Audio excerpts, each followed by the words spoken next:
저를 비롯해서 경제를 잘 알지 못하는 사람들을 위한 당장 이번 주에 알아야 할 간편 지식, 경제가 뭔데이 코너입니다. 경제의 맥을 짚어주시는 두 분이죠.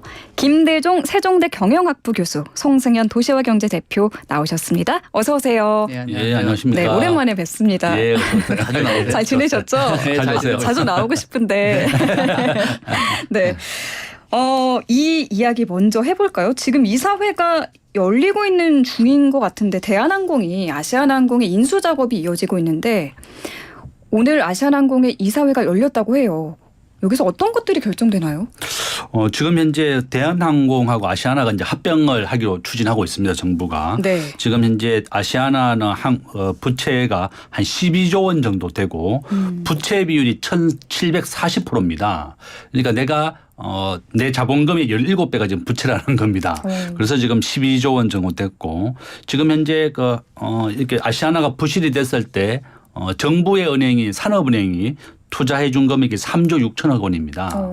엄청나죠. 그래서 네. 이제 대한항공하고 아시아나를 합병하는데 왜 문제가 됐느냐 하면 네. 미국과 유럽, 일본이 반대하고 있습니다.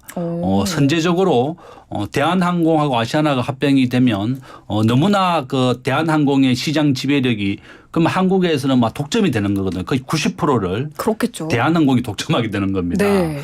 그러니까 유럽 항공사들이 우리가 허가를 해줄 테니까 우선적으로 돈을 많이 벌고 있는 아시아나의 화물 사업부를 매각을 해라. 그 대한항공의 경쟁력을 죽이기 위해서 그런 그러니까 겁니다. 대한항공의 독점을 우려해서. 맞습니다. 대한항공이 너무나 커지기 때문에 네. 그럼 아시아나가 가지고 있는 알짜 사업인 화물 사업부를 매각하고 그러면 그것도 끝나는 게 아닙니다. 그러면 또 미국하고 일본에 또 승인을 받아야 되거든요. 네. 일단 매각하고 난 다음에 다시 유럽에 신청을 하면 한 1년 뒤에 우리가 승인 여부를 결정해 주겠다는 겁니다. 결론은 이렇게 정부 입장에서는 이게 매각이 불발된다 그러면 아시아나가 청산해야 됩니다. 수천 명의 직원들이 파산하게 되는 거거든요. 네. 그러니까 정부는 대한항공이 아시아나를 인수를 해서 좀 잘 이끌어 달라 이렇게 부탁을 했는데 네. 이 대한항공과 아시아나가 결합을 하게 되니까 전 세계와 허락을 받아야 되는 겁니다. 그래서 지금 미국, 일본, 유럽이 다 반대를 하고 있고 우선적으로 유럽이 화물 사업부를 매각해서 다시 신청해 달라 이런 상황이 있고 지금 현재 아시아나의 6명의 이사 중에서 4명이 화물 사업부 매각을 오케이 해야만 매각이 됩니다. 네. 그러니까 매각 안 하게 되면 아예 신청조차 할 수 없기 때문에 아시아나 파산을 막기 위해서는 화물 사업부 매각할 겁니다. 오늘 이사회가 승인을 해서 매각을 네. 해야 되고. 지금 계속 논의 중인 거죠? 네, 일단은 대한항공과 합병을 추진하고 있는 와중에 네. 매각이 불발되면 아시아나는 청산되게 됩니다. 네, 아시아나항공이 파산되는 것만큼은 막아야 되는데 되니까. 그럼 지금으로서 최소는 화물사업부 매각이 결정이 돼야겠네요. 그렇죠. 우선적으로 화물 사업부를 매각하고 그다음에 미국이나 중국이 요구하는 것은 비행기를 착륙하는 슬롯이라고 하는데 영국에 다 반납하기로 했습니다. 버진 아일랜드라고 하는 신생 영국 항공사에 다 매각하기로 했고 중국에서도 아시아나가 쓰던 46개를 다 재판매하기로 했습니다. 이와 같이 대한항공이 너무나 시장 지배력을 커지는 것을 네. 모든 선진국 항공사가 다 반대하고 있거든요. 그렇군요. 어쨌든 이거 청산하는 것보다는 대한항공이 인수라도 돼서 살아남아야 되는 게 우선적이고 네. 만약에 파산을 하게 되면 아시아나가 아시아나에 투자했던 3조 6천억 정도 됩니다. 우리 산업은행은 우리나라의 모든 기업이 파산하게 되면 국가 돈입니다. 이게 때. 네. 국가 돈 3조 6천억 이렇게 허공에 사라지는 거예요. 그럼 막아야죠. 예, 그러니까 그거만큼은. 정말 정부에서는 제발 어떻게든 미국이나 유럽에서 요구하는 대로 다 들어주면서 네. 아시아나를 대한항공과 합병을 성사시키려 노력하고 있고 우선적으로 이렇게 화물 사업부를 매각하는 것이다 이렇게 볼 수 있습니다. 그러면은 오늘 이사회에서 아시아나항공 화물사업 분리 매각이 결정이 되면 다행스럽게 두 회사의 기업 결합이 바로 이루어지는 건 아니고 또 유럽연합, 미국, 일본의 승인을 다시 받아야 하는 거예요? 그렇죠. 앞으로 또 한 1년 이상 더 일단은 우선적으로 선제 조건이 심사의 선제 조건이 화물사업부 매각이었기 때문에 네. 일단 이사회에서 승인을 해서 화물사업부 매각을 하고 그러면 우리가 매각했습니다. 또 비행기에 대한 슬롯도 영국이나 중국이 다 반납을 했습니다. 네. 유럽이 요구하는 거 다 들어줬습니다. 제발 좀 승인해 주세요. 또 미국과 일본이 요구하는 것도 다 들어줘야 됩니다. 네. 그래서 이렇게 해서라도 파산하는 것보다는 훨씬 낫다. 뭐 그렇게 살려야죠. 일단 그래서 그렇습니다. 이런 어려움이 있다 네. 이렇게 볼 수 있습니다. 지금 이 두 항공의 합병을 위한 그 절차가 3년여간 이어져 오고 있는데 앞으로 1년 더 이어질 수도 있다라는 거죠. 그렇죠. 앞으로 참, 이제 좀 멀었다고 보고 네, 합병까지 참 갈 네. 길이 멀어 보이네요. 항공사하고 해운사들은 좀 부채비율이 1,700배 정도 되는데요. 왜 네. 그런가 하면 이게 배라든지 비행기를 30년 장기 할부로 삽니다. 보통 뭐 비행기 전보 747 같은 거 막 수천억씩 하거든요. 2천억, 3천억씩. 네. 그런 비행기를 막 수십 대 살려고 그러면 부채비율이 당연히 높을 수밖에 없습니다. 네. 1997년도 IMF를 기점으로 해서 정부는 모든 기업의 부채 비율을 70%로 낮춰라. 네. 기업이 망하지 않으려면 부채 비율이 100% 이하가 돼야지 망하지 않거든요. 네. 그렇지만 이런 해운사라든지 항공사는 이 특수한 상황입니다.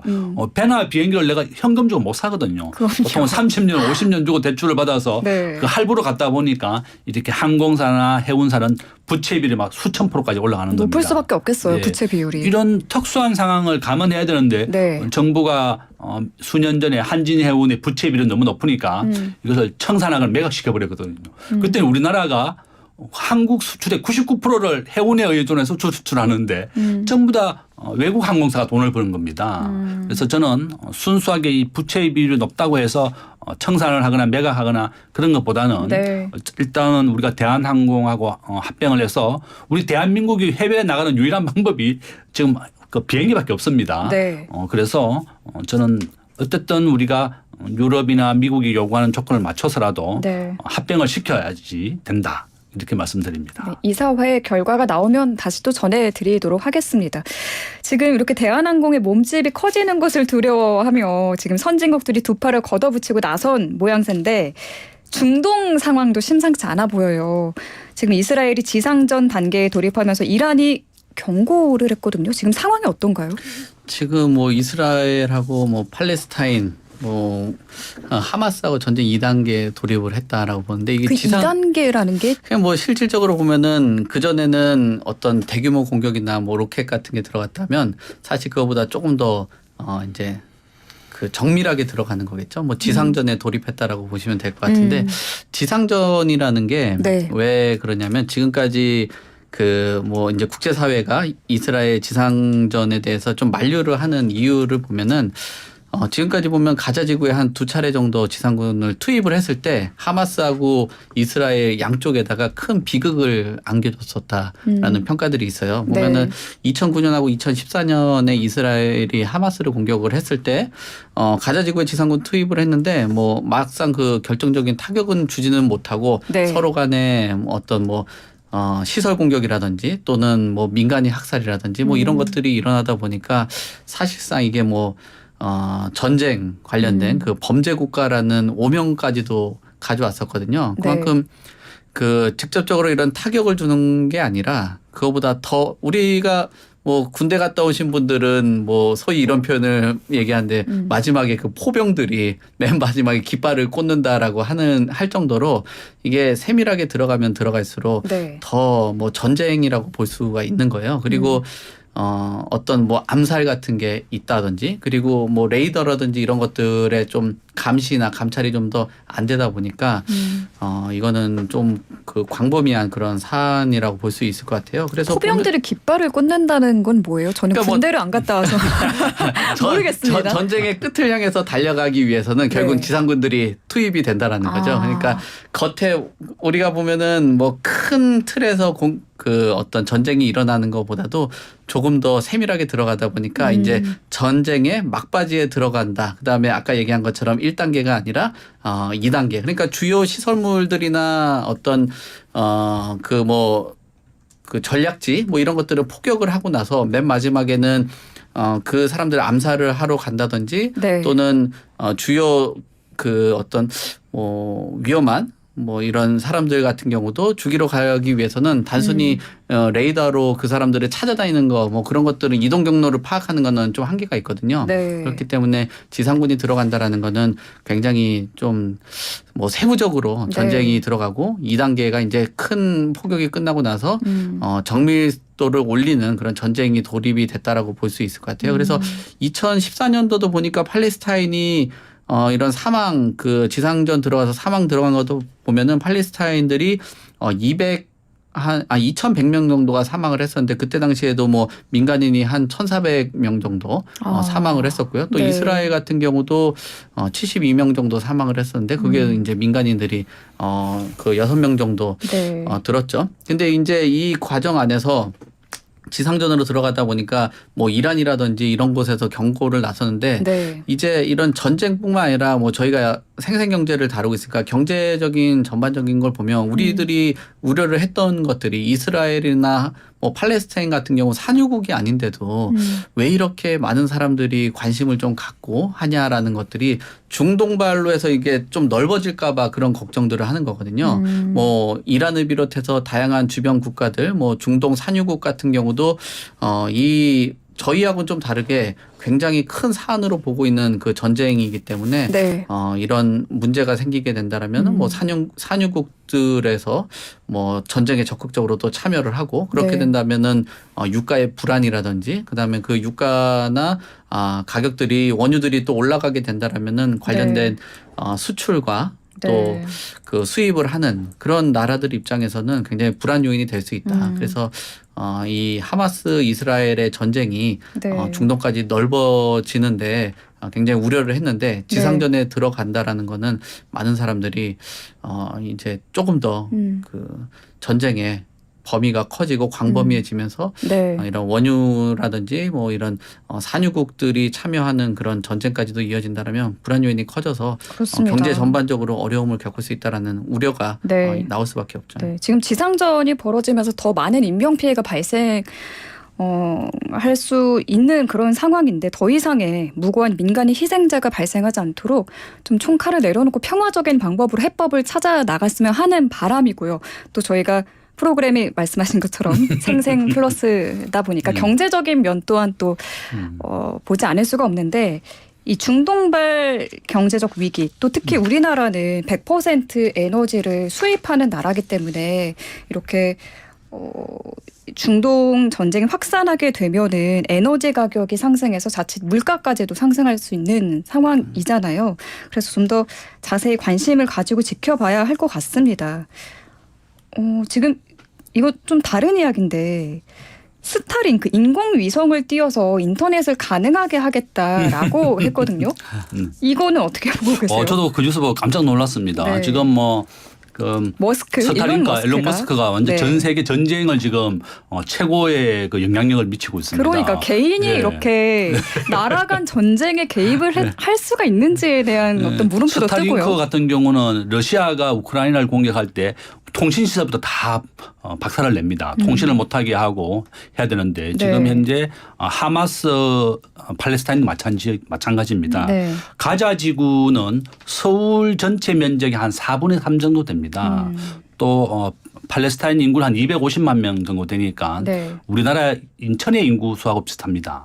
근데 여기에 하마스의 역할을 하는 군인들의 한 2, 3만 명 되는 걸로 추정되고 있고 이스라엘 전체 인구는 한 900만 명이고요. 네. 해외에 1000만 명이 있습니다. 그래서 이번에 막 전 세계 이스라엘 군인들이 전쟁에 참여하려고 다 찾아왔습니다. 한 네. 46만 명 정도 예비군하고 다 준비해서 지상전에 돌입하려고 하는데 그러니까 이스라엘의 입장에서는 2차 세계대전 이후 가장 많이 사망을 했어요. 1,400명이 죽었고 네. 200명이 포로로 끌려갔습니다. 그러니까 육해공을 이용해서 아예 가자지구 완전 포위를 하고 네. 이 전부 다 지하 땅굴을 지하 3층 4층까지 다 파놨다 그럽니다. 그러니까 이렇게 하마스를 완전히 소탕을 해야만 이와 같은 비극이 없다. 네. 이렇게 하는 거고 지금 이란이 지금 얘기하고 있는 이유는 뭔가 하면 좀 이란은 인구가 한 8천만 명 정도 되고요.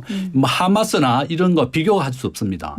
우리나라의 가장 석유를 많이 수입하고 교역을 많이 했던 게 이란이었고 네. 우리 강남의 테헤란로가 바로 이란과의 교역이 너무 고맙기 때문에 우리가 테헤란로라고 해서 이란의 수도하고 똑같은 이름을 그렇게 해서 강남로 이름이 편려 지어준 붙여졌군요. 겁니다. 박정희 대통령 시절이었습니다. 네. 그 정도로 우리나라는 중동과 사이가 굉장히 좋았는데 네. 이렇게 이란이 바로 하마스를 지원하고 있는 겁니다. 헤즈볼라 하마스를 지원하고 있는 게 바로 이란이다. 네. 그래서 이란은 우리나라는 전체 석유를 100% 수입을 하고 70%를 중동에 의존합니다. 네. 그런데 중동의 석유의 90%는 이란의 호르무즈 해협을 통과해야 돼요. 그럼 이란이 전쟁에 개입하게 되면 우리나라 유가는 폭등하게 되는 겁니다. 네. 지금 현재 배럴당 90달러 정도 되는데 만약에 이란이 본격적인 전쟁에 개입한다면 100달러는 금방 넘어설 것이고 과거에 우리가 석유 파동이 났을 때 5배까지 올랐습니다. 네. 그러니까 우리나라는 긴장하고 있는 겁니다. 그럼 이란의 전쟁 개입 가능성은 얼마나 있다고 보세요? 저는 뭐 한 20, 30% 정도다. 이란도 망하고 미국이 가만 안 둘 겁니다. 또 미국은 지금 현재 항공모함을 2대를 보내서 네. 지금 이란과 헤즈볼라가 개입을 하지 말라고 지금 얘기하고 있는 상황입니다. 그래서 아마도 이제 이스라엘은 핵을 가지고 있는 나라고 미국도 핵을 가장 많이 가진 나라잖아요. 그러니까 일단 이란의 입장에서는 좀 하마스가 붕괴되는 걸 막기 위한 것이고 저는 뭐 포로 석방이라든지 이런 걸 좀 하면서 네. 1년 이상 지금 이스라엘이 전쟁을 끌고 가겠다는 겁니다. 그래서 한 단계 한 단계씩 포로 석방도 하면서 하마스를 무너뜨리는 것이 바로 PLA의 목적이다 이렇게 볼 수 있습니다. 네. 알겠습니다. 부동산 소식도 좀 보겠습니다. 지금 굉장히 고금리 상황이잖아요. 네. 그런데도 대출을 받는 분들이 많은가 봐요. 가계 대출이 꾸준히 오르고 있다라는 기사를 봤는데 이 상황은 어떻게 이해를 하면 될까요?